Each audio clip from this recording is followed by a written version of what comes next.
Petrol వాడకం తగ్గించాలని, బంగారం కొనొద్దని భారత ప్రధాని నరేంద్ర మోదీ చేసిన వ్యాఖ్యలు మన దేశం సంక్షోభాన్ని ఎదుర్కోబోతోందని సంకేతాన్ని ఇస్తున్నాడని సిపిఐ ఎంఎల్ మాస్ లైన్ రాష్ట్ర నేత ఆవుల అశోక్ వెల్లడించారు.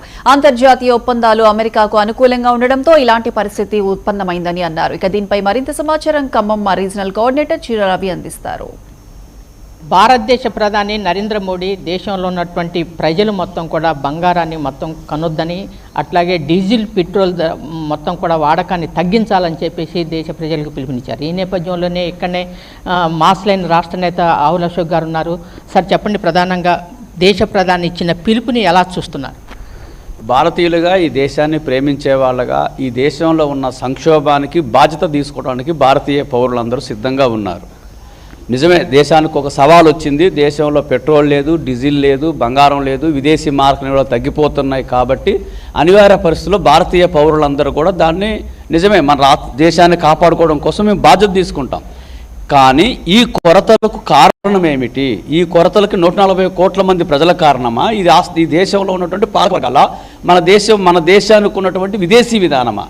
ప్రపంచ సంక్షోభాన్ని మనం నియంత్రించేటువంటి మార్గం మనం తీసుకోకుండా, యుద్ధాలని ఖండించకుండా, యుద్ధానికి వ్యతిరేకంగా స్టాండ్ తీసుకోకుండా, నానాజాతి సమితిలో మనం ఉండి అన్ని దేశాల మధ్య యుద్ధాలు పెరగకుండా తగ్గించే పాత్ర మనం లేకుండా అమెరికాకు జూనియర్ భాగస్వామిగా మారి ప్రపంచ కార్పొరేట్లకి, దేశ కార్పొరేట్లకి అనుసంధానంగా మనం నిర్ణయాలు తీసుకోవటం ఫలితంగా దాని మూల్యాలు, దాని ఇప్పుడు మనం చెల్లిస్తున్నాం. ఇది మోడీ ప్రభుత్వం యొక్క ఫెయిల్యూరు, ఇది కేంద్ర ప్రభుత్వం యొక్క ఫెయిల్యూరు. ఇది అంతర్జాతీయ విషయాలలో మనం అమెరికాకు అంటగాగటం వల్ల అమెరికా తన ప్రయోజనాల కోసం తీసుకొచ్చినటువంటి భారాలు, ఈ భారాలు ప్రజల మోయాల్సి వస్తూ ఉంది. కాబట్టి మోడీ గారు మీ పాలన, మీ అసమర్థత వల్లే ఇవాళ ఈ దేశంలో ఈ సమస్యలు వచ్చినాయి.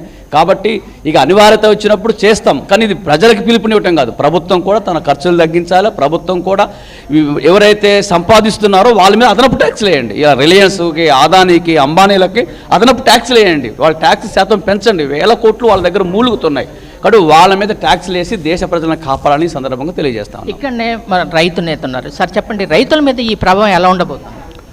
రైతుల మీద మోడీ ప్రభుత్వం అనుసరిస్తున్న, అదేవిధంగా రాష్ట్రాలలో ఉన్న రాష్ట్ర ప్రభుత్వాలు అనుసరిస్తున్న విధానాల వల్ల ప్రధానంగా ఈ సంక్షోభం పశ్చిమ ఆసియా ప్రాంతంలో జరుగుతున్న ఇరాన్, అమెరికా, ఇజ్రాయెల్ మధ్య జరుగుతున్న యుద్ధ నేపథ్యంలో భారతదేశం తను అనుసరించాల్సిన విధానాన్ని, విదేశీ విధానం కానీ స్వదేశీ విధానం కానీ చాలా లోభిష్టంగా ఉంది.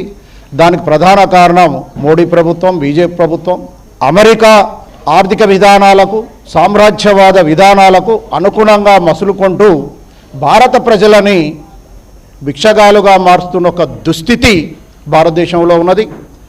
ప్రధానంగా భారతదేశం వ్యవసాయక దేశం. ఇప్పటికీ భారతదేశం యొక్క ప్రజా అవసరాలను తీర్చగలిగేది 70-80% వ్యవసాయక రంగమే. ఇంత ఆర్థిక విధానంలో కూడా వ్యవసాయక రంగం కీలకమైనది. కాబట్టి ఈ వ్యవసాయక రంగానికి కావలసిన ఉత్పత్తులు కానీ, విధానాలు కానీ మోడీ అనుసరిస్తున్న విధానం చాలా లోపభూయిష్టంగా ఉన్నది. కనుక ఇప్పటికే ప్రజలు యూరియా కొరతని ఎదుర్కొంటూ ఉన్నారు. డీజిల్ పెట్రోల్ వల్ల ట్రాక్టర్లు కానీ వ్యవసాయ రంగం ఇప్పుడంతా కూడా ఆధునికమైన వ్యవసాయ పద్ధతులు వచ్చాయి. దీనికి కావాల్సింది డీజిల్, పెట్రోల్ లాంటి అవసరాలే. కాబట్టి ఈ అవసరాలను తీర్చడానికి ప్రధానంగా ప్రభుత్వం పూనుకోవాలి. రైతాంగానికి, వ్యవసాయానికి, భారతదేశ ఆర్థిక వ్యవసరాలను తీరుస్తున్న వ్యవసాయక రంగం ఏదైతే ఉన్నదో అది ప్రధాన భాగస్వామి. కాబట్టి దాని యొక్క అవసరాలను తీర్చడానికి కావాల్సిన డీజిల్ కొరతని ప్రభుత్వం భరించి వ్యవసాయ రంగ రైతులకి తప్పనిసరిగా అందుబాటులో ఉంచి వ్యవసాయక రంగాన్ని ఆదుకుంటేనే దేశం కూడా సుభిక్షంగా ఉంటుందని. ఇక్కడ కార్మిక నేత ఉన్నారు. సార్ చెప్పండి, ప్రధానంగా కార్మిక రంగం మీద, కార్మికుల మీద ఎలాంటి ప్రభావం ఉండబోతుంది? కేంద్రంలో ఉన్న మోడీ ప్రభుత్వం ఏదైతే 5 రాష్ట్రాల ఎన్నికలు అయిపోయిన తర్వాత ఒక పిడుగు లాంటి వార్తను ఏదైతే ప్రవేశపెట్టాడో ఇది ప్రజలకి ఒక శాపంగా మారింది. హత్యేదీన్ అంటే అందరికీ మంచి రోజులు వస్తాయని చాలామంది భావించారు.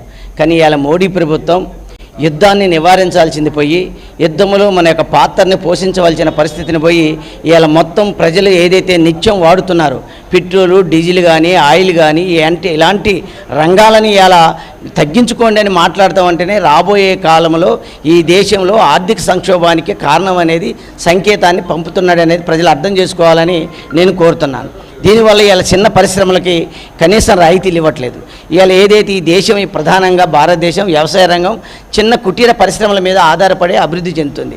ఇవాళ ఈ పరిశ్రమలకి ఇవాళ కనీసం రుణాల సౌకర్యాన్ని ఇవ్వకపోవడం వల్ల ఇవాళ మొత్తం తన రుణ సౌకర్యాలని కూడా పెద్ద పెద్ద అదానికి, అంబానీకి, రిలయన్స్ అంబానీలకి వీళ్ళకిస్తుండే తప్ప ఇవాళ మన జిల్లాలో కానీ ఇతర రాష్ట్రాలలో కానీ చిన్న పరిశ్రమలకి ఇలా ప్రోత్సాహం లేవటం వల్లే ఇలా కార్మిక రంగం తీవ్ర దుర్భరమైన పరిస్థితి ఏర్పడుతుంది.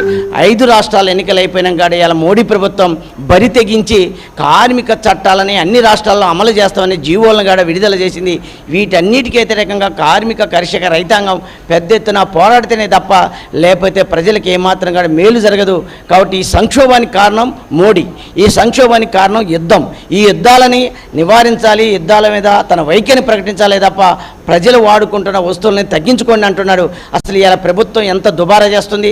ఇలా మోడీ ప్రభుత్వం లక్షల కోట్ల రూపాయలతోటి ఇలా తన సూట్ వేసుకొని ఇలా అనేక రాష్ట్రాలు తిరిగి వస్తుంది. వీటన్నిటిని నివారించుకుంటే ప్రజల మీద భారాలు పడవు. కాబట్టి ఈ భారాలను అంటే తగ్గించాలని కూడా మేము కోరుతున్నాం. ఏదైతే ప్రధానంగా మోడీ తీసుకున్న నిర్ణయం డీజిల్ పెట్రోల్ కొరతలు ఏదైతే ఉన్నాయో ఈ మొత్తం కూడా ఈ నిర్ణయం సంక్షోభానికి గురి చేస్తుందని, ఇది ప్రజలకి తీవ్రమైన నష్టం చేస్తుందని, కాబట్టి మోడీ వ్యతిరేక విధానాలని ప్రజల్లోకి తీసుకెళ్తామని, ఖచ్చితంగా వెనక్కి తీసుకోవాలని, మోడీ తన విధానాలను వెనక్కి తీసుకోవాలని చెప్పేసి, లేని పక్షంలో ప్రజా పోరాటాలకు సిద్ధమవుతామని, కార్మిక పోరాటాలకు సిద్ధమవుతామని చెప్పేసి ఇక్కడ ఉన్నటువంటి నేతలు చెప్తున్నారు. కెమెరామెన్ సుధాకర్తో చిర్రా రవి, 99 టీవీ ఖమ్మం.